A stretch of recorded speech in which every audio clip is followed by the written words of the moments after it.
Hey, Soul Boom Generation, I've got a really exciting announcement for you. We've got a Substack. If you love the Soul Boom podcast and book and ideas, then you're going to want to get our weekly newsletter Substack sent to your inbox. It's magnificent.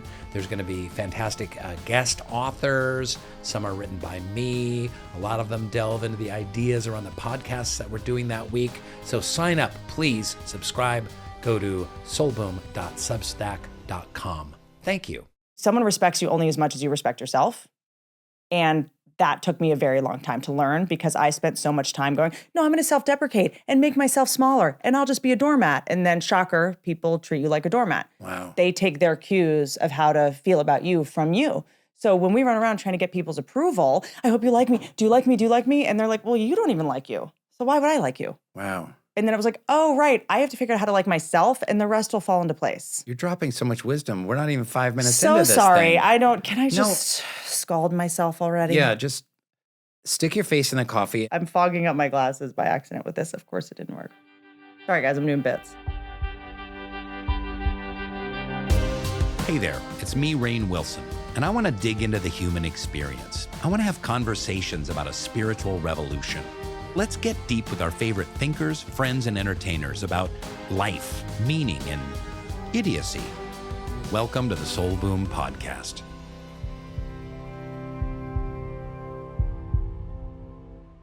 Are you having trouble sipping that? It's just bring your face down to the coffee. Hot. Bring your face to the coffee. Do it the old-fashioned way. I hate it. You really were about, and you're like. Can I tell you something? I'm just going to start with, I'm going to advocate for myself here and claim my space and say, I am nervous. I'm a fan of yours. Yeah. I feel like you should be. I feel like you're one of the cool kids and I'm not. I feel like I have something to prove. I get a little shaky when I'm doing a podcast that's like with a funny person and we're both kind of not going to try to be funny. Because we're going to talk about some deep, soulful stuff, because that's really what we can try and be funny, too. We can, too, totally. But I also don't want to try too hard and seem like corny and like I'm trying to get your approval. I know I'm never going to get it. But I really, as I came over here, my intention was a form of my ADD, depression, whatever it is, and something I get slammed for a lot, fairly so, as I interrupt when I get excited. Yeah. And comedians, we interrupt. Yeah. And I usually have my friends on my podcast, so and I realized I just interrupted silently, like with a behavior. You were talking and I was drawing attention to myself. No, but we can, it's a podcast. We get to cut to my angle. I know, but I'm distracting you. I'm being distracted. I just want to say I'm honored by what you shared and how amazing it is that you gained the skill to go into a situation where you feel a little bit off balance and to lead with your vulnerability. How did you learn to do that? I learned somewhere that if you name the fear you're feeling, it instantly dissipates the fear. So if you say, I'm nervous, you're instantly less nervous because it engages your frontal lobe and then it tells your amygdala to stop producing as much adrenaline, right?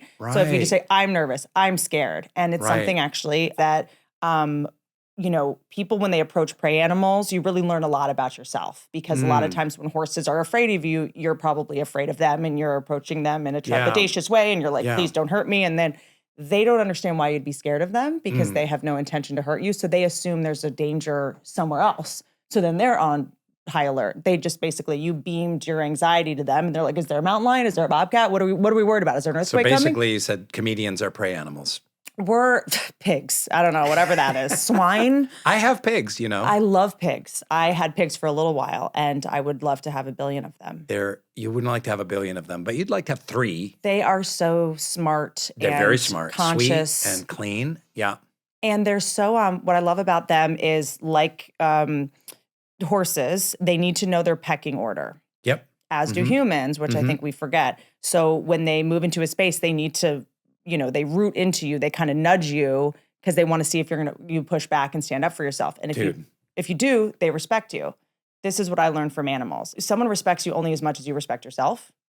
And that took me a very long time to learn because I spent so much time going, no, I'm going to self-deprecate and make myself smaller and I'll just be a doormat. And then shocker, people treat you like a doormat. Wow. They take their cues of how to feel about you from you.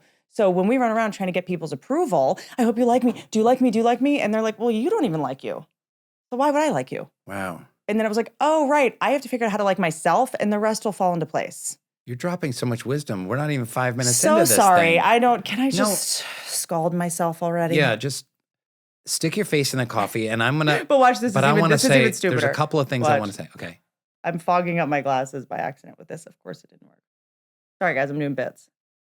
It didn't work. It worked. You have it on camera. Push in real There tight. was a. Can we put in VFX of her glasses fogging up to spare her the embarrassment? No, I don't. I'm not ashamed because I I saw what I saw. And do you believe women or do you not? I believe all women. My wife might be watching. Go ahead, have a slurp. No, I don't even want this really. It's a prop, frankly. It's just something to do with my hands. Okay. I don't drink coffee. I have 3 things to say.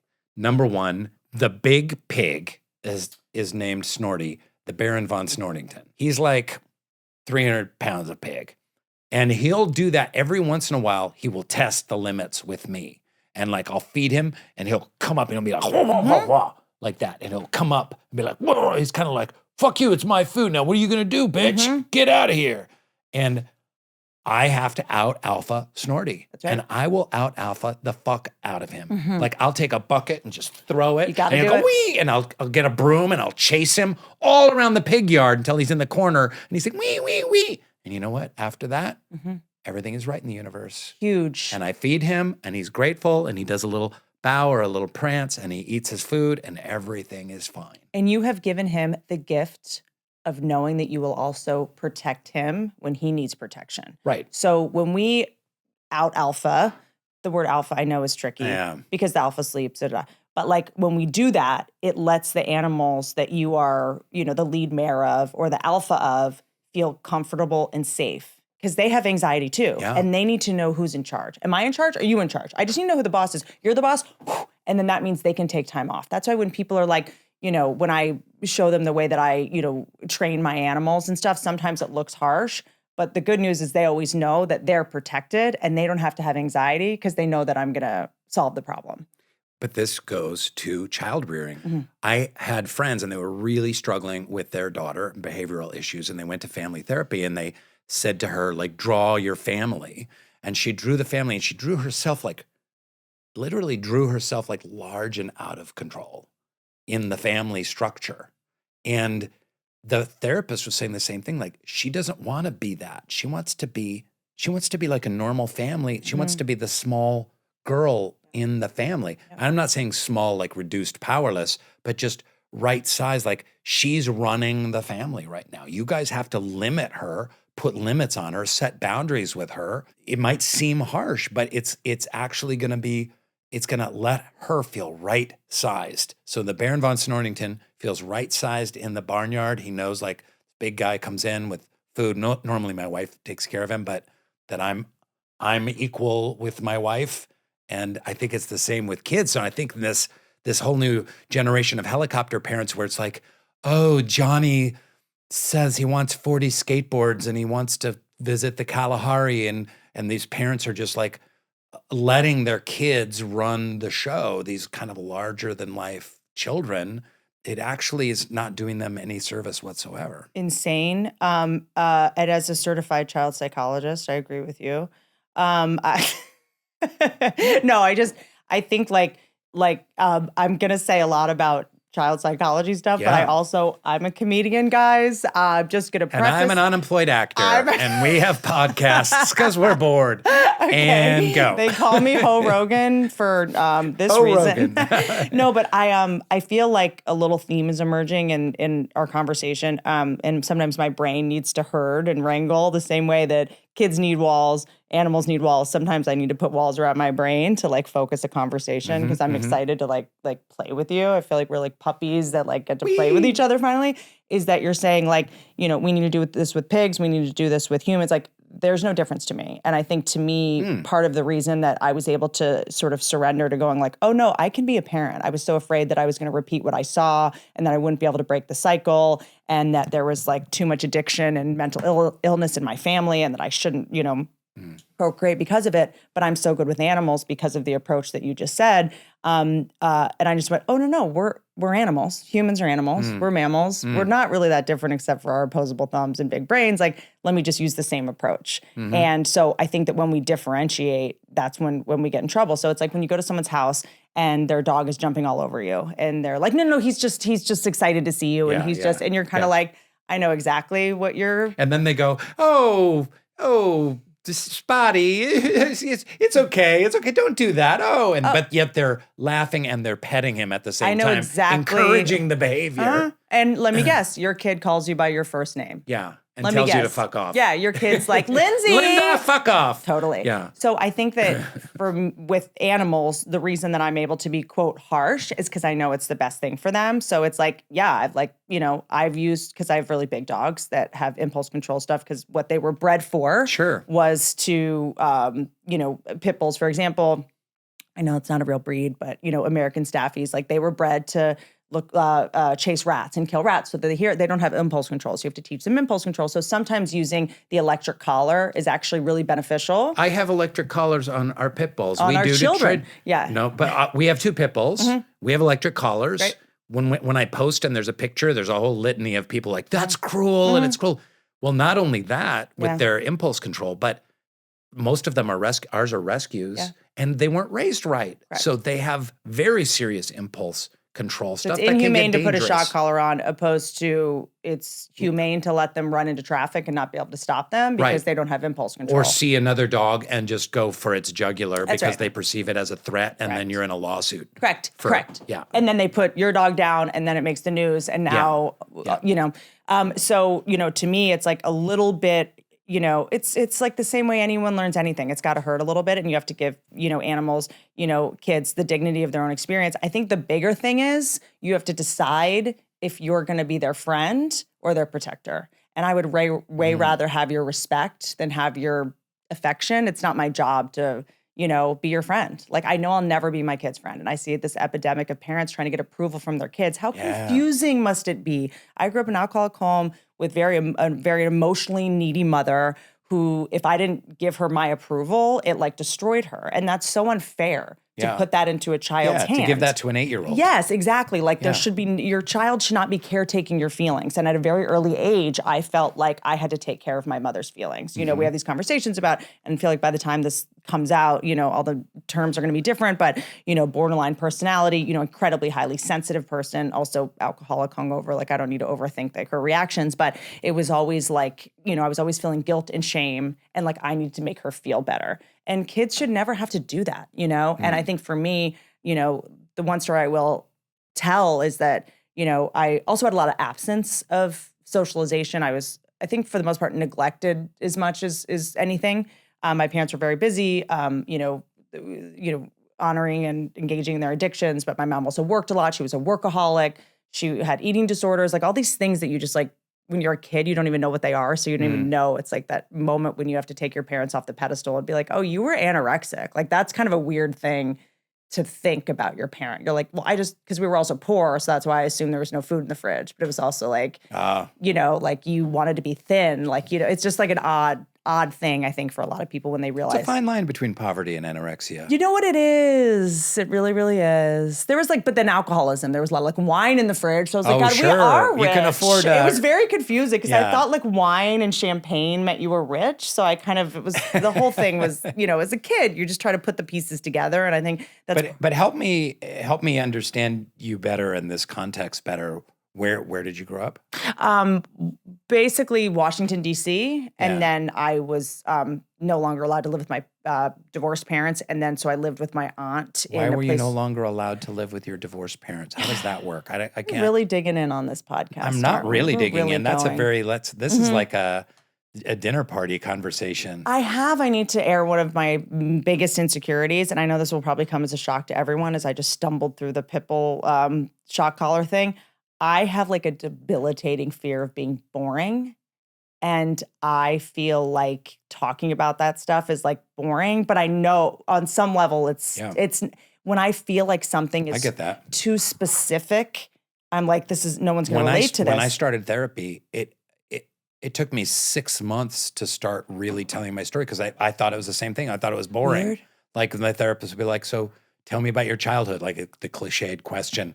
And I'd be like, oh, it's boring. You're like I lived in Nicaragua and had a tapeworm. It's like, I'm on the edge of my seat. It's riveting. Well, that's not boring, but living in Lake Forest Park, Washington and watching MASH reruns and having meatloaf is pretty boring. Yeah. There was more to my childhood than that. But, well, there's two things on the table. One is, thank you for daring to be boring on this podcast. I don't think it'll be boring at all, but I would love to know. I'm fascinated by comedians and mental health. I'm fascinated by and thank you, world and universe, for giving Whitney Cummings this fractured home and this addiction and all of this trauma at a young age so that she could produce awesome Netflix specials and have a great podcast and be an indelible force in the world of comedy in America. And it's kind of true, but I do, and this could sound delusional and Stockholm syndrome-y, but I am at the point where I look at trauma as like a privilege. Like I have trauma privilege, because it's like I look at a lot of my friends that didn't have trauma and they're a mess. They can't get their shit together.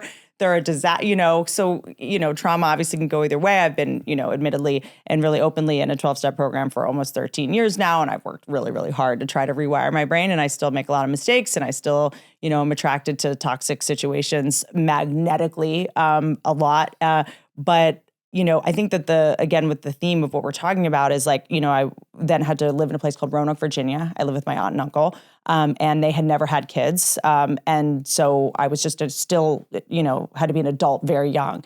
And so your parents, I just want to unpack this a little bit. Your parents were just not willing or not able to take care of you. How does that work? There's a couple versions of the story, and I'm not totally sure. And I think a lot of people that are like, oh, I want to unpack what happened to me, but my parents are dead. Both my parents are dead, or there's a lot of like family lies and family delusions. Like there's the story in my family of when I was a year old, we went to the neighbor's house and the neighbor had a back surgery and there was a Vicodin or OxyContin on the floor. I was crawling around and I took the OxyContin and I died, went to the hospital. They put charcoal down my throat and then I came back to life. So it was like the story people will, my dad would make jokes about it. And then I told it to my therapist one day and she was like, yeah, that's not what happened. And I was like, what do you mean? She's like, why was a 1-year-old at the neighbors who had just had back surgery? Why would someone want to see like none of this adds up. And then I asked my uncle one day and I was like, what was up with that story where I took the Oxy thing? He goes, oh, the Quaalude you took at the belly dancer's house.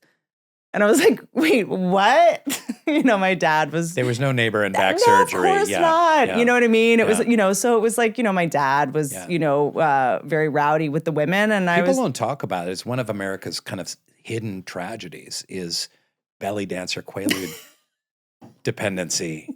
And we, this is, I hope that here we start. Finally. Yeah. Am I going to be the face of the belly dancer epidemic? Great. This is my cause, you guys. So I think that a lot of us, like, we have the stories of what happened, but that's what our parents told us through their ego, their insecurity, their delusions, whatever story they had to tell themselves to not, whatever child services told them they had to say to not get their kid taken away or whatever through their alcoholic Would she put a little Quaalude in her navel when she danced? You know what?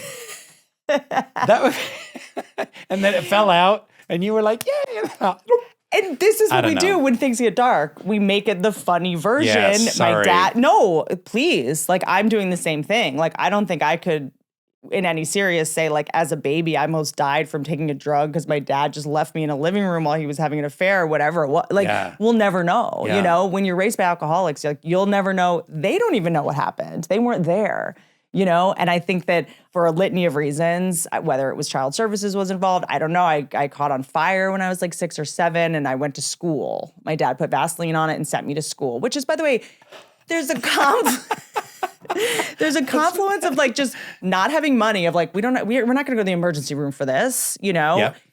Not having money, is that a form of child abuse? I guess. He just took me to school, was like, there's a school nurse. This is going to be her job. And then I went and everyone was horrified. I love that the solution to burns on a toddler is Vaseline. Vaseline. Vaseline. Put a little Vaseline on A little it. Vaseline on it, a little Vicks. You know, I mean, it's like, it's not a bad idea. Yeah, I mean, now I have a kid and I'm like, sometimes you're in a rush, like, you know.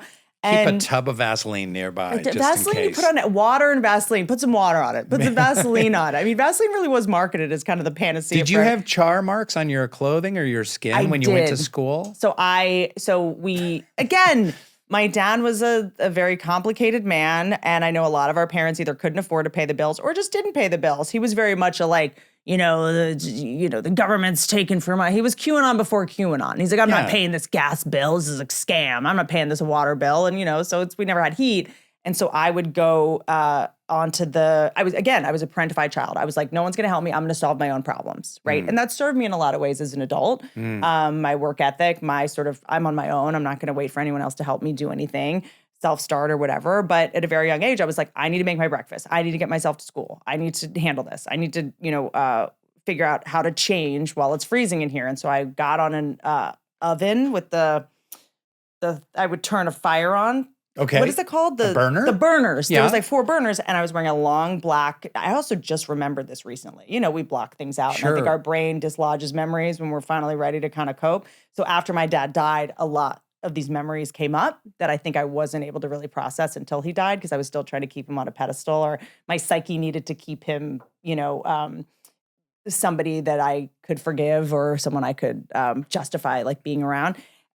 So I got up on these burners and caught on fire, and I was wearing this black, it was a WWF, World Wildlife Federation nightgown, and it seared into my leg. So I had this like black, like I have, a scar on my leg from it. And I went to school, and it's a Catholic school with Catholic uniforms, which, by the way, that has to go. That was the biggest form of abuse as far as I'm concerned. That has become so sexualized and weird. Now that I'm like, I would like go to a Catholic school in a Catholic uniform.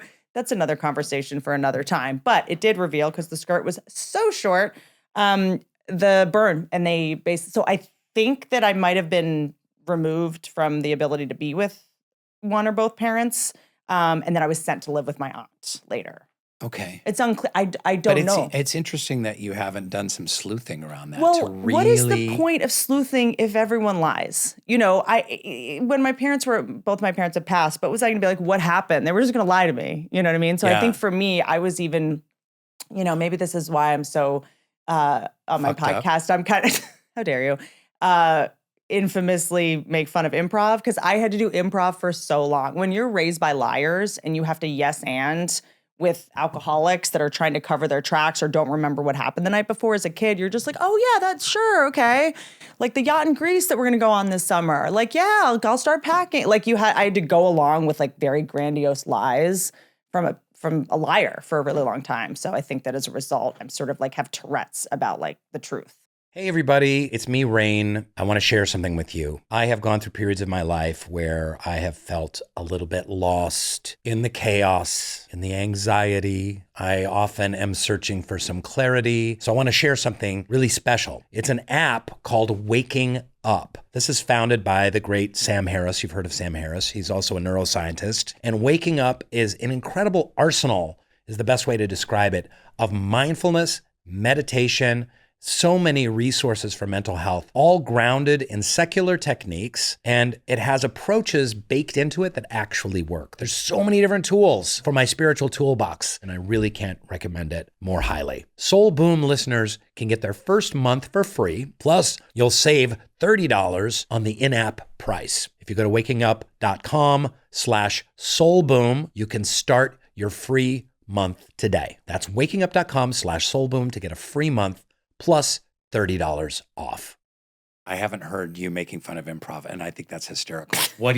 How does that work? Because I'm not from the improv world at all. And I love improv, and but I also think it's pretty ridiculous. It's so cheesy, that kind of like, okay, we need a place kind of like mentality. I, as the youngest child, very clearly an accident, who had to earn their keep, and as a result became like an A+ codependent, obsessed with get my self-esteem from productivity, perfectionism and control is my addiction. I am in recovery for all these things. I know those are things I'm trying to get ahead of. So this is going to seem like a relapse, but doing improv is like, you get up there and you're kind of just, the audience has to do most of the work. The audience comes up with the idea. You guys paid to come watch us entertain you. And they're like, you say something. It's like, then they have to work for it. And then you get up there and you do it and it's fine. And my brain always goes like, you guys, that would have been really good if we just took 20 minutes and like wrote it out first. Yeah. It's like and rehearsed it. I rehearsed it. And like, this put in some joke, punched it up. Everyone here is so talented. Let's just put on a good show. I remember the time my dad was watching TV, and my whole thing with TV was my dad's watching it. I can't get his attention. I got to get in that box. Wow. Like I got to get in that box somehow. Wow. I didn't start with I started with commercials because commercials were on so much back then. I always would be like, you got to eat the Oscar Mayer. Like, and I would practice it. I would practice being on Oprah as a kid. I mean, psycho. And he would watch Rodney Dangerfield, and I would do Rodney Dangerfield impressions in the mirror. He would watch SNL, Land Shark. I'd always be like, Land Shark. So I would say the things that I saw on TV to him to try to make him laugh. But I remember going up to him one time, and he was very much a workaholic. I look back now, and I have so much compassion for him. He would recopy phone numbers in a yellow legal pad just over and over again. So he always had this yellow legal pad, and he was caught. I now see what it is. Whose phone numbers? Just business contacts and, you know. Yeah. Okay. Notes and stuff. He was always just writing phone numbers down, recopying, writing on the phone. And I went up to him and, you know, tried to get his attention. And as a kid, it should be enough that you're just adorable. And, you know, I was Shirley Temple, you know, I was a showboat. And I remember walking away and going under this like stairwell and going like, that didn't go well.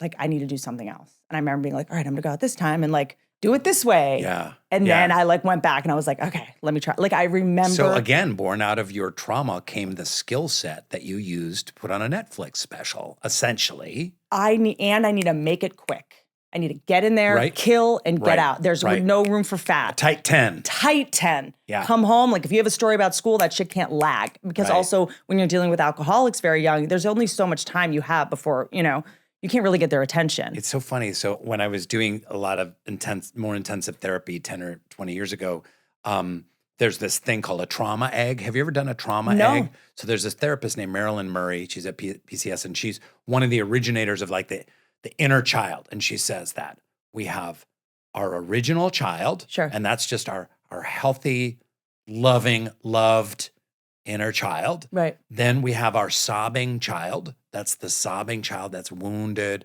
traumatized, that's in great pain, turmoil, didn't get the love that it needed. Mm-hmm. Then we also have our controlling child that tries to watch out for that sobbing child, which is what you're describing.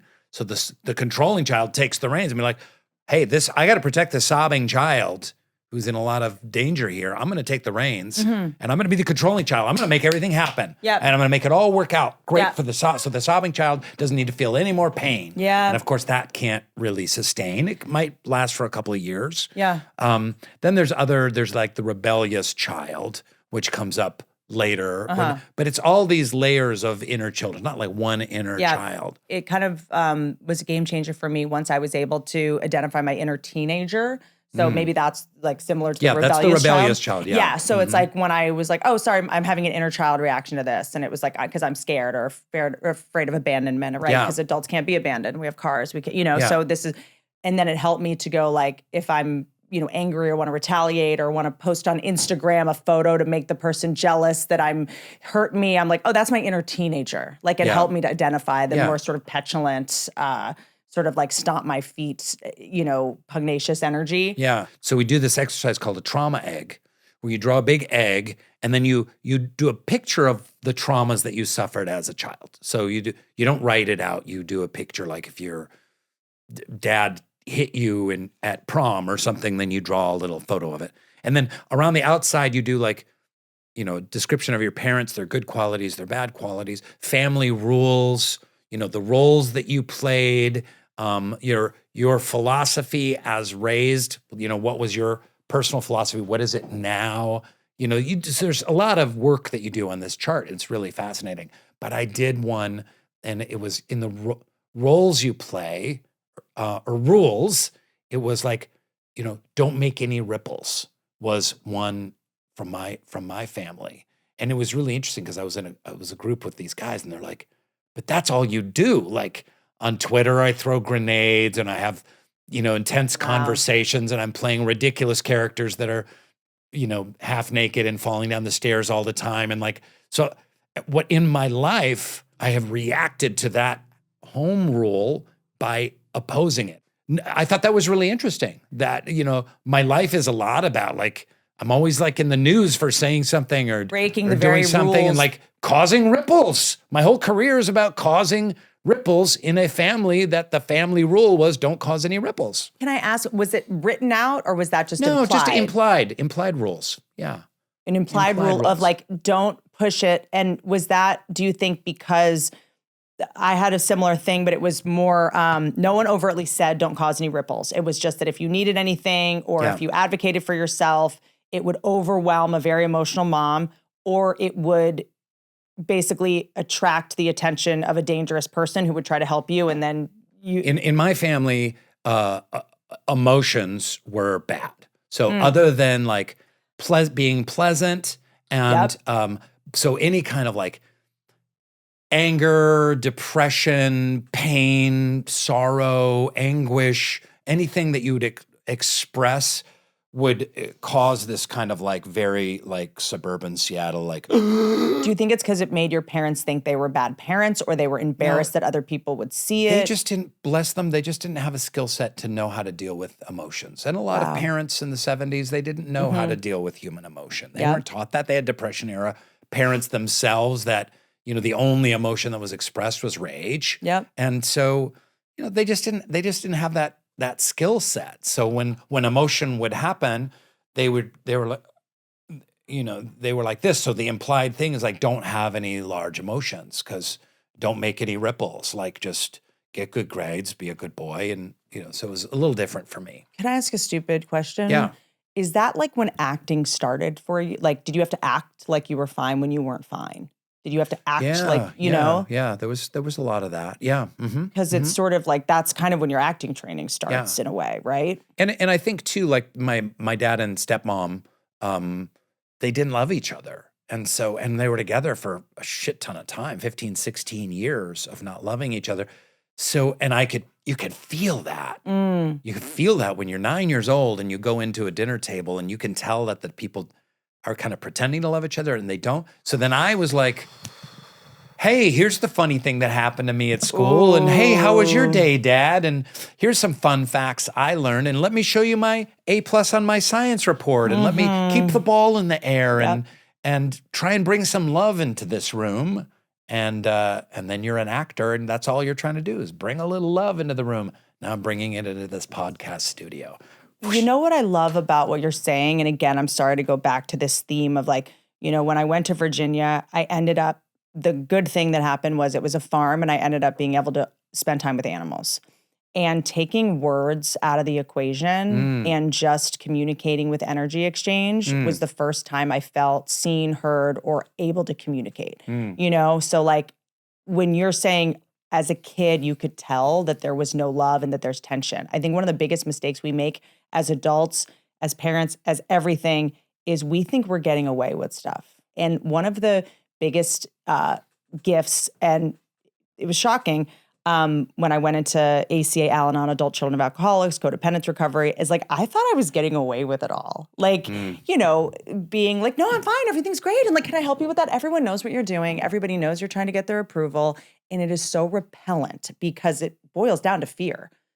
We think that it's like benevolent to like, I want to make this person like me, but like, you're a vampire. Like you're asking someone else to give you their approval so that you can have high self-esteem and basically solve this ephemeral, that's going to just keep, you're a bottomless pit of need. And you're just, I used to think it was like kind in a way that I don't like myself. Do you like me? Do you like, because I just was so used to making myself small for narcissists and they enjoyed in a sadistic way me hating myself. But well-adjusted, integrated people don't enjoy that. They find it upsetting and exhausting. And like they have to solve a problem that they didn't cause, and you're giving them power that they don't want.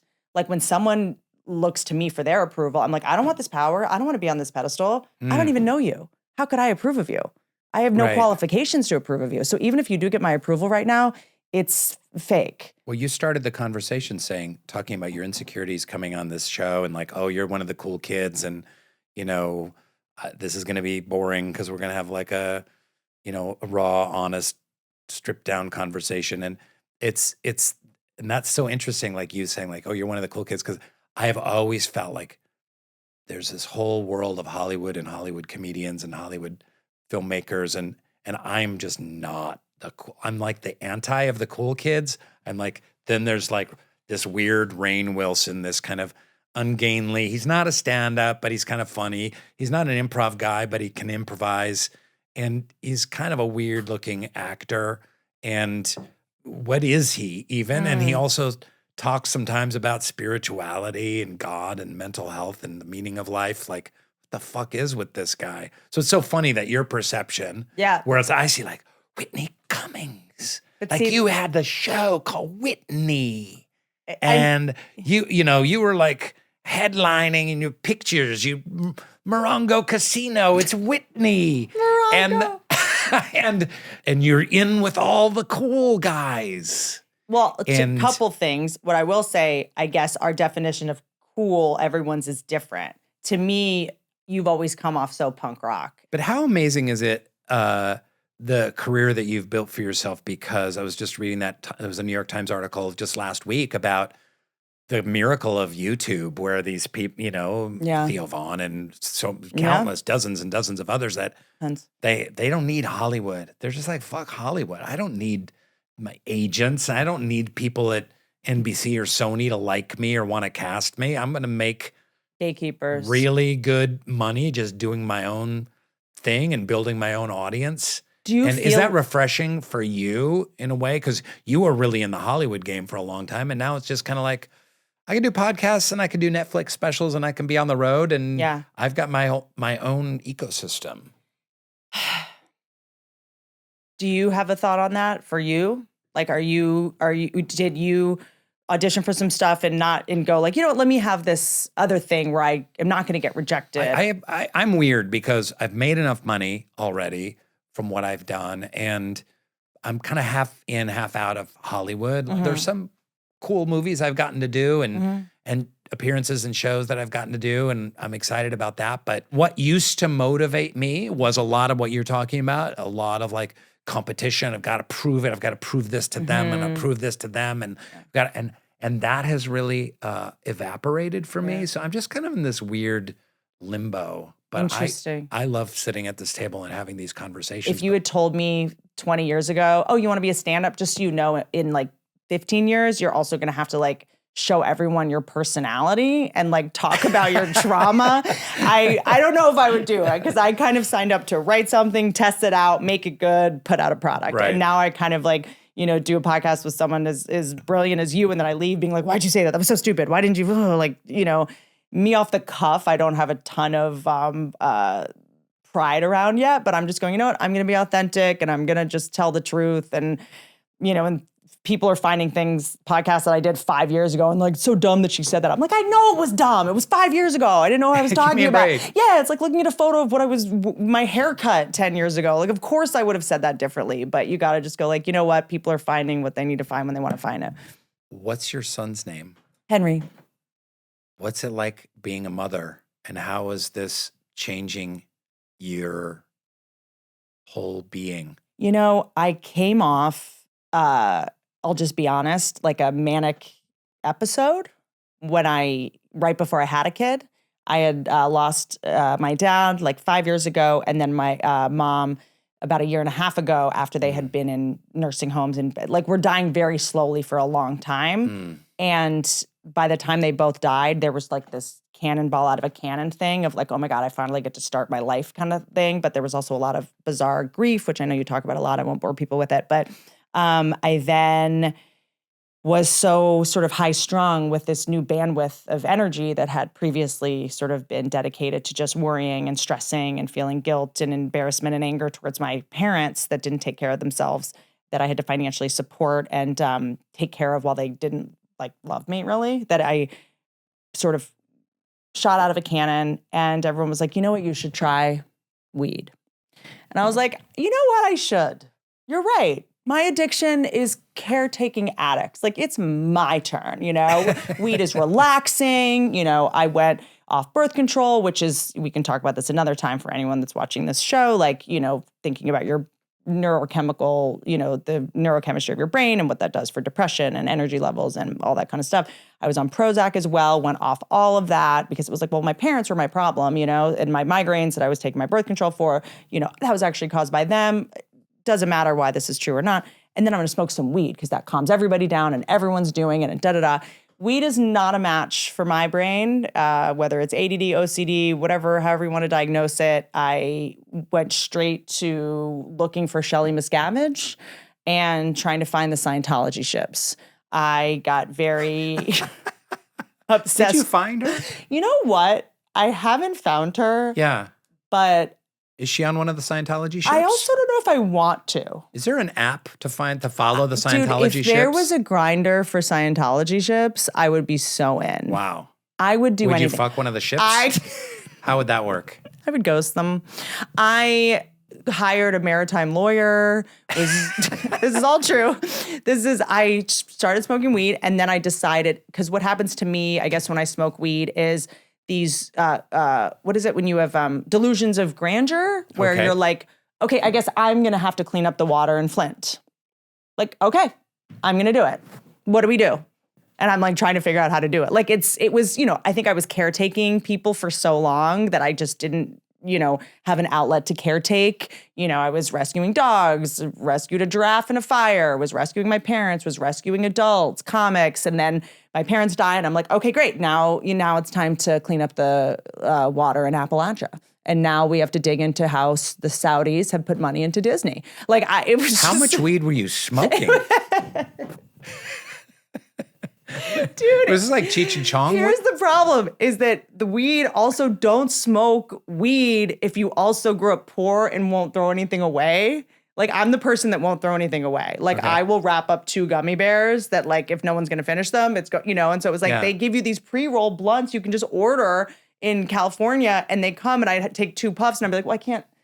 Like, I have to finish it. Like, I have to finish everything. So I would, finish this blunt, and then I would just be like, the Saudis just put money into Peacock. Okay. Like I'm, investigating stuff. It was just total madness. So, I quit smoking weed, got sober, got emotionally sober, 2 very different things. And the whole deal with any kind of recovery is working on your ability to tolerate discomfort or the perceived discomfort of others. So if you're taking something that is, atrophying the muscle of tolerating discomfort in the long term. That's so well said. Smaller things are going to be harder. So to me, it's like life is all about the hard things can be hard. That's the deal. But the easy things shouldn't be hard. But here's the thing. Weed, honestly, if I go to Austin, I'm hanging out with Rogan in the mothership, I've already done my set.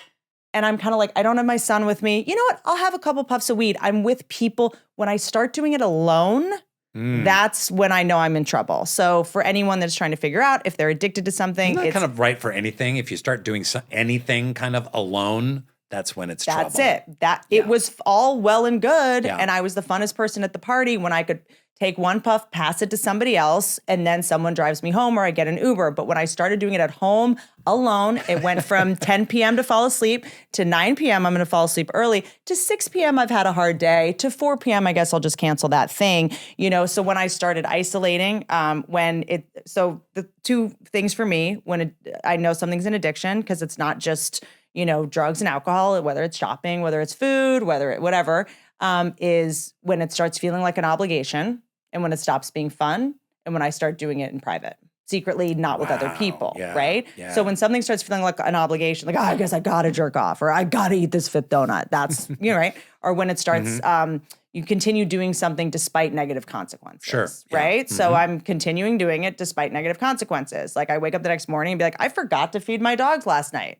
Because I was so stoned that I forgot to feed my dogs. That's a negative consequence. And then the next night I do it again. And I'm like, I forgot to give my dog his heart pill. And that's a negative consequence, So, and if I'm not telling anybody about it and doing it secretly. So that started happening, stopped doing it, and really had like a come to Jesus with my neurochemistry. Just going like, you know what? I have an addictive personality. I just had addictions that are rewarded, rescuing people, workaholism, shopping addictions, like she's so fashionable. She's, it's like all these things that food restricting, it's like they were just all rewarded. And I was sort of like, oh gosh, maybe I'm unlucky in that I got if I had gotten alcohol, when I was 22, maybe I would have crashed my car and gotten sober then and then gotten a handle on my neurochemistry. Because there's a lot of sort of very nefarious addictions that masquerade as being really successful and ambitious. And, Sure. Love addiction was a big one. Person addiction. She's just such a good friend. And I'm like, I got to drive my friend to the airport and help her move and get her out of this relationship. It's like, that's just codependence and addiction. It's just another kind of not having to feel your feelings, distracting yourself and not, being in your own body and But self-care. you were originally getting towards Henry. So you went through the... So then I finally was like, you know what? You came out the other side of that. And I was like, I'm rescuing all these people. I no longer have to mother my parents because I was a mom. People are like, isn't it good to be a mother? I'm like, I was a mother. Yeah. I mothered my dad and my mom and a bunch of adults. It was toxic and unhealthy, but I had no bandwidth. So that's where I was like, how am I going to ever have a kid? I don't know how to be a mother. And then I'm like, wait, I've been doing this. I can totally do this. Got pregnant, was to me felt like such a miracle. Got pregnant naturally at 40, and you talk a lot about God and whatever you want to say, God, the universe, whatever you want to say. It felt kind of like a miracle in a way for me. And then I got super excited because all of these maladaptive behaviors of caretaking other people, when you have a kid, it's just what you should be doing. Yeah. So for the first time, I don't feel crazy. So your codependence is now rewarded. It's illegal if this isn't my personality. You know what I mean? Yeah. It's cool to be like, are you okay? Do you need anything? And it not be a 40-year-old adult, Like it's kind of nice to be like, do you like me? That's good. So all these things that I've always pathologized so much, it's nice to kind of, for them to not be toxic, for them to actually just be being good at something. What did you learn about yourself having a kid? Because I do think that you have a kid, it changes the whole paradigm of like being alive in the world suddenly shifts on its axis once you have a child.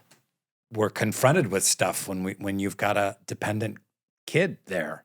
I think that something I learned, and this is hopefully gonna not be too underwhelming, because I know when kids get involved, people have these amazing like epiphanies. But one for me that was pretty big was like that I was in shock. I think we talk about depression, we talk about anxiety, we don't talk about shock very much. Like I've been in, fight. We talk about fight, flight, freeze. We don't talk about a ton, and I think I've gone in and out of shock a lot, and my ability to disassociate through things, when I'm with my son, I'm not disassociating. I'm just present and I'm there. Wow. And I think that when we do a drug or drink or have sex we're trying to get present, we're trying to feel something. And I just didn't realize how much I disassociated months and maybe even years because I was in shock. It's hard to explain. But when I'm with my son, I'm kind of like, oh, this is what it feels like to be present. When I'm on stage performing, I feel present. Maybe it's because it's the perfect neurochemical cocktail of that I was familiar as a kid, the adrenaline and the trying to get everyone's approval. Maybe it just feels so familiar that's where I feel safe and at home, And I think that's something comics, when it's like, how come we're all comics traumatized? It's like, yeah, their comfort zone is adrenaline, trying to get approval from strangers that are drunk, like that's, obviously what we come from. And so I think for me, my definition of what it means to be present has completely changed. That's beautiful. I think that's profound. I don't even know if I had ever known what it was until having a son, or until having a kid. Wow. Which is pretty wild. And being in something else, and this is, it is what it is, but there were so many things that I've been working on for so long, being patient, being present, not thinking about myself or, taking contrary action and stuff that I've been working on in programs and stuff. And the second I had my son, I was able to do it. And I don't know if it was because I've been working on it so long and this is just what crystallized it, or if this happens to everyone. You hear that, kid? If you're if you're struggling with anxiety and being present and have a messed up life, just have a kid. It'll solve everything. Thanks, everyone. Good night, everybody. Here's what like, yes and no. You were talking to Bobby about this. I think, it might be getting a dog. It might be mean getting a boyfriend or girlfriend, or it might be mean volunteering and just like getting out of your own head, the narcissism of what we do. And it's not just us anymore, the narcissism of us being on social media all day and me. And we talk in program, obviously, about relief from the bondage of self, So I think that it ultimately is like that, just in an IV. Like, I didn't realize I actually like myself if I'm not thinking about myself all day. If I think about myself like 20 minutes a day, that's like the sweet spot. I think so much of this anxiety and self-loathing is all we do is think about ourselves. And that's one of the things about having a higher power, where I think that folks that have a higher power get a superpower, which is that there is something then in existence that is larger than themselves. And when I was higher powerless, I was the center of my world. My consciousness, my needs, my experiences, my feelings were my higher power, was my God. Selfishness, self-centeredness, that must be the root of our problem. So having a higher power for me was like, it's just like the Baron von Snortington. It's like things were in their right order. Oh, there's me, there's little old weird me, and there's something really vast and powerful and mysterious there that I can be and surrender to. And in that act of surrender, I can actually find greater peace and actually greater power in myself by being in a right-sized kind of hierarchy. And I think that's part of the reason that 12 Steps works is that surrender piece. I was thinking the same thing. Like, you want to get out alphaed by your higher power. Like that feeling when like there's something your bigger pig than me. Or your dog or your horse or your kid can just relax because they know you're in control. Being in control is exhausting. Or thinking you're being in control is exhausting. That's where anxiety comes from. Should I be doing this? Should I be doing this? Should I call this person? Should I text this person? And when in program they said you're powerless over other people's behavior, I took a breath for I had no idea that wasn't true. Wow. When you grow up in a home where you're trying to control people all the time, trying to make your parents get along, trying to get your, older brother to stop doing this or thinking this way or trying to get this. When you have this false sense of control, it blows your mind when you realize you never had false control and you don't have real control. So when they say you're powerless, I didn't understand what that meant because I spent all this time trying to get power over people, and trying to make them like me, trying to make them owe me, trying to make them care about me, trying to make them not abandon me by being so nice to them that they would feel guilty. It's like that's what I didn't realize about the people-pleasing stuff because I always thought I was just really nice.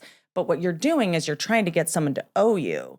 You're trying to get someone to like you so they won't leave. You're trying to trap them. It's weird, And I watched my mom as an unrecovered codependent bring people presents all the time. It had to be like, we have to bring them a present. We have to bring them a gift. Like, it wasn't nice. There was like an anger and a stress to it. And then you give here's the overpriced candle. And by the way, sidebar, I think the idea that you need to bring a gift to someone's house when you like go over for dinner, like a wine or a flowers, we have to get rid of that. It's gotta stop. Let's stop that. It's bullshit. I don't want your bottle of wine. First of all, I don't drink. People, I give them to my assistant. And like, we have like, I don't want your shit. Like, just come over. I want you to come over. What you're saying when you give someone a gift is you're just saying, hi, I'm not enough. Wow. I don't believe I'm enough. Here's this thing. Yeah, here's the thing. Some of us love acts of service, and I'm a gift person. I do love giving gifts. It's really, I have to restrain myself. It's really one of my bottom lines. You didn't bring me shit. I didn't bring you shit. Because you know what? You're enough. Agree. Get back onto the higher power though. So how does this work for you? The higher power thing to me is it's tricky. So for me now, I'm big on I'm happy saying God, if you want to say higher power, that's fine too. To me, it can be oxygen. It can be science. It can be, I can't control what you're thinking of me. You can't control what you think of. You know what I mean? Like, it's just sort of the arrogance of thinking you can control anyone. And so God can kind of be neurology. It can be it can be whatever. I try not to overthink it too much. Do you pray?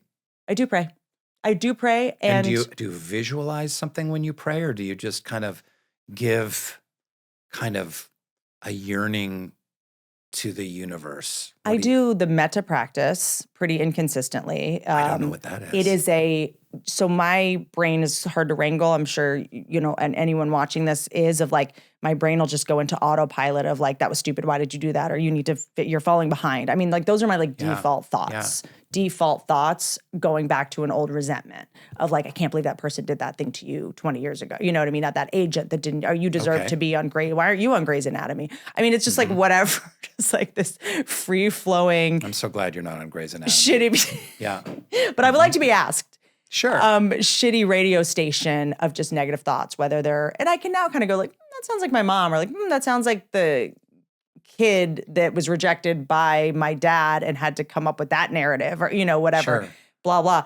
And so I do, it's the metta practice is I forgive you, you forgive me, I forgive myself. So if someone comes up and it's like, Rainn Wilson didn't give me a hug when I left or whatever. Was that because you were weird, or should you, whatever that loop is. I'm also on Prozac, my true higher power.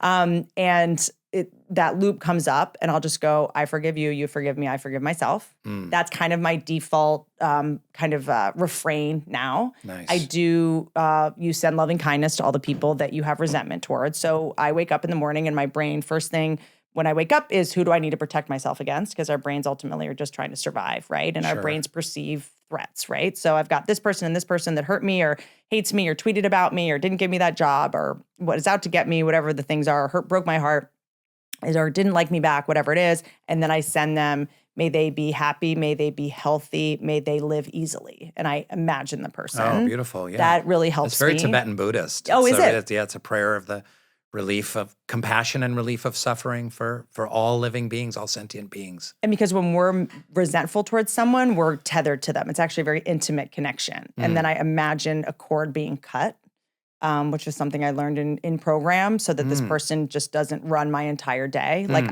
I hope they're happy, healthy, live easily, and send love to anyone that I feel like maybe it happened during dreams or something, which by the way, sorry to bring up the weed thing again. I also think I didn't dream on weed. And if you're not dreaming, you're not like releasing, like kind of the subconscious catharsis and stuff that your brain needs to do stuff while you're asleep. And if you just put your brain into comatose land where you're not getting delta waves, I'm a neuroscientist. That's why weed is like Hollywood. Kills your dreams. Tell you. Because praying is also like, whether you believe in God or don't believe in God, you are making neural pathways that are manifesting something that you want, and you'll keep thinking about that more, And so like I pray for myself to like take a contrary action, or don't just do something, sit there. A lot of my prayers are ACA and Al-Anon adages. Don't go to the problem for the solution. If it's hysterical, it's historical. It's we forgive others not because they deserve forgiveness, but because we deserve peace. I mean, even if these sound like platitudes, they're better to be making new neural pathways and strengthening than strengthening the I'm falling behind, I'm never going to make it, you haven't lived up to your potential, you're a piece of shit, you're aging, you know what I mean? Like it's just a contrary thought to try to keep those grooves deepening instead of strengthening those other thoughts. Wow. Is that prayer? That is, yeah. I know what that is. I think it's it's that link between prayer and neurology. Neurology. Not neuropathy's a disease. It's great. It's like thought wrangling, because I know that like I can go into kind of autopilot. I'm doing this thing and I'm doing this and but I have thoughts in the back of my head. And what's your inner monologue, your default inner monologue? My default inner monologue, I'm just trying to make, may they be happy, maybe they be healthy, I forgive you. A lot of it is self-forgiveness of like, forgive yourself for that. Rainn Wilson's not mad at you. He doesn't give a shit. He doesn't care. It's like we're obsessed with people think about us until we realize they're not thinking about us. But then there is this I remember when I first started getting a handle on these thoughts, like, what do you think about? Like my thoughts for so long was like, get her a drink and say this so that she doesn't get mad at you, and anticipating other people's needs and worrying about what other people think. And then when you get rid of those, there is like a void you have to fill, and you have to decide what you're going to refill it with, so you kind of have to write a new inner monologue, and mine's pretty repetitive at this point. But like, I just, I try to play music now. It's full Christian gospel. I love gospel music. To me, I mean, this is what church, a lot of what church was going and sort of getting high. Singing with people. Totally. We're programming our brains with everything we put in them. So I make these playlists of certain music so that, I'm kind of in a like trance with it. Because if I play one song that like one Bon Iver song comes on and I'm like,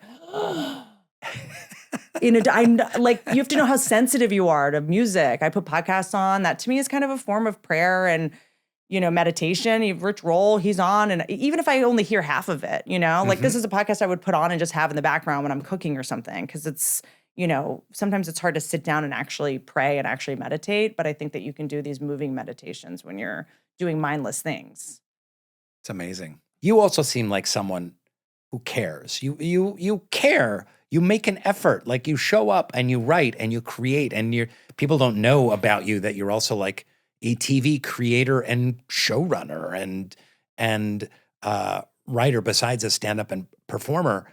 But do you think that this is a symptom of the world right now, as people don't care enough? How do we get people to care, like to show up and care more, a little bit more, like to be a little bit more of like the Dwight Schrute rather than like the Jim Halpert kind of, kind of to give and care more in a healthy way? Well, caring is scary because you can get rejected, and the more you care, the more embarrassing it is. Right. If you don't care and you reject me, it's like, well, I didn't try that hard anyway. Yeah. So for me, I think that, it probably high risk, high reward. Yeah. And like, I mean, I hate to say like have a hard childhood so that it won't hurt that. You care so much because it doesn't hurt that bad when you get rejected. By the time I got to Hollywood, I was like, oh, what?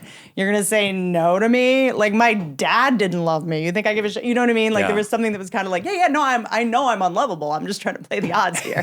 And, I'm just poor. Like I have to try hard. Like I'm not a trust fund kid who was going to, have a backup plan, and I think that, taking really big risks is, I mean, maybe you have to, I don't know what part is nature and what part is nurture, but like, I think it really also helps to go through the worst case scenario, just to actually give a tool of going like, okay, I'm going to, go on this date and, tell this person I like them. I'm going to be a try hard. I'm going to go to this job interview and I'm going to say, I want this job, and I'm going to play this role and I'm going to care, and I think going like, what's the worst that could happen? They could say no. Like, okay, what's another no? To me, turn it around. But if rejection and disappointment and frustration hurts so much, and one of the things the younger generation struggles with is resilience, then every no is closer to a yes. Start getting turned on by no. Like there's a book called The Tools, Phil Stutz and Barry Michaels, and they have this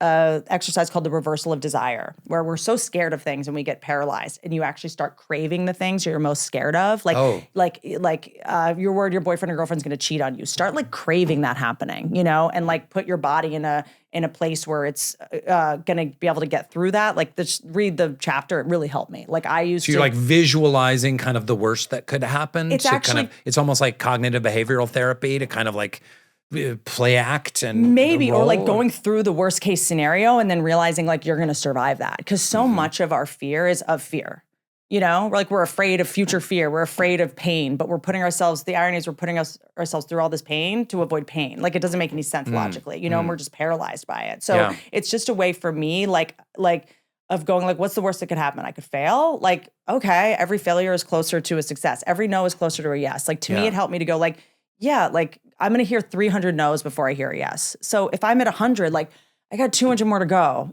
So like trying hard and hearing no is like, okay, I'm closer.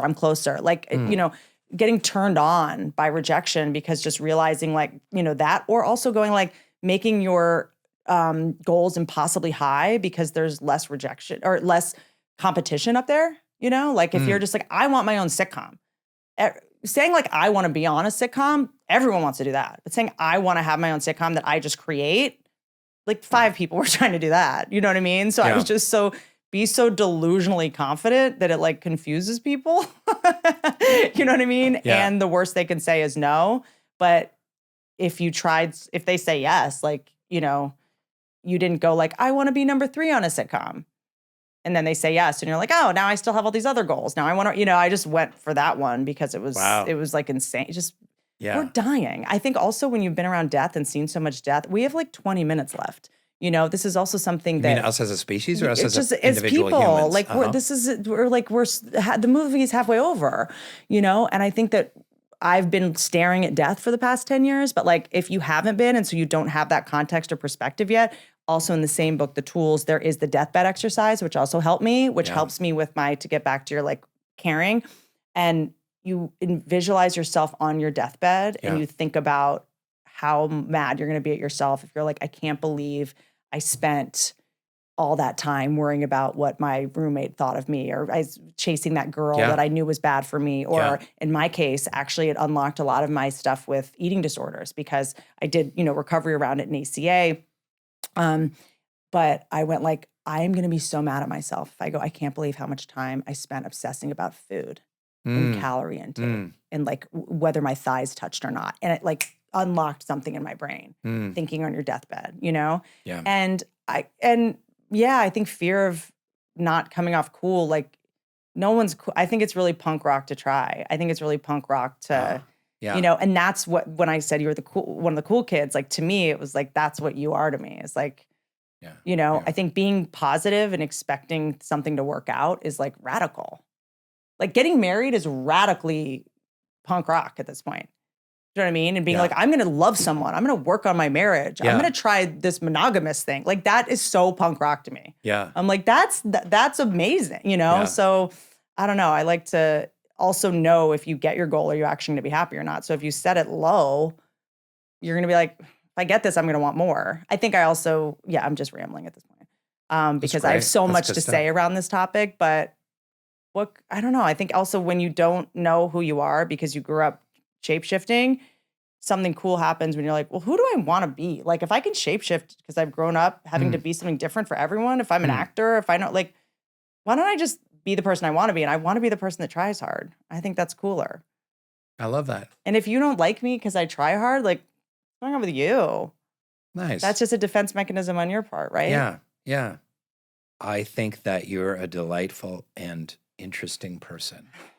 I am curious why you asked me to do this. Because you texted me and I was like, I don't know if I have anything interesting to say right now. Kartik and I were talking about how much we love stand-up comics because you can't have this conversation with like an actress.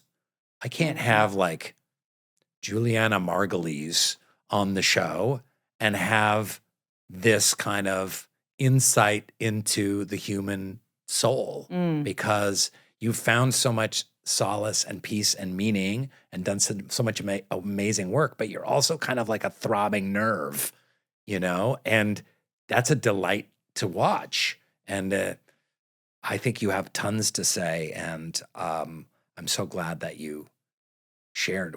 I would love to have part 2 of this. Thank you. Because we didn't even get to go from you at age 6 to age 25 and getting into comedy. There's a whole chapter of your life we're missing. I know, and my OCD always wants to end a loop, and we didn't talk about the animal thing, but that's just working with animals, your equine therapy experience, taking words out of the equation is what really helped me. Because if you can tell, like, words are something that take over a lot, and I think most communication is nonverbal. So I stopped being such a confused child and having, being diagnosed with autism and anxiety and all this stuff is when I started being around animals because horses. Yeah.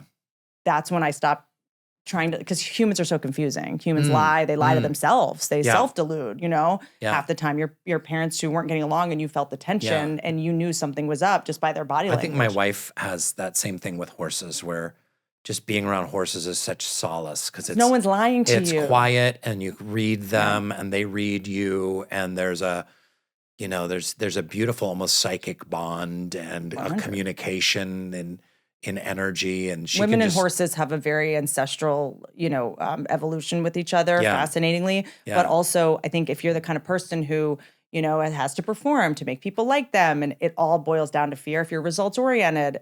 And when you're around a horse, they're a mirror to like, what's this energy? Because everything boils down to fear. So it's a way to learn how to just be present and in your skin and then you start to go like, well, I want to get a picture. And the horse is like, what are you doing? And you're like, what was that? Was weird. Like you're able to really. But you know what the best animal in the world is? And what I would like to do is donkey therapy. Because donkeys are delightful. We have a donkey named Chili Beans. Oh. And I die. She is so precious. Donkeys are loyal, kind, wise.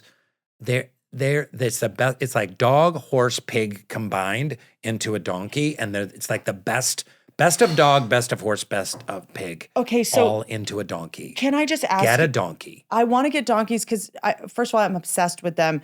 I mean, Eeyore. Wake up in the morning and hug a I donkey. can't. But I can't. That's not a euphemism. There was a donkey at a ranch I was at, and they also get rid of coyotes. I mean, they're incredibly protective. Yeah. Yeah, like if you have a donkey on your property, you don't really have to worry about anything.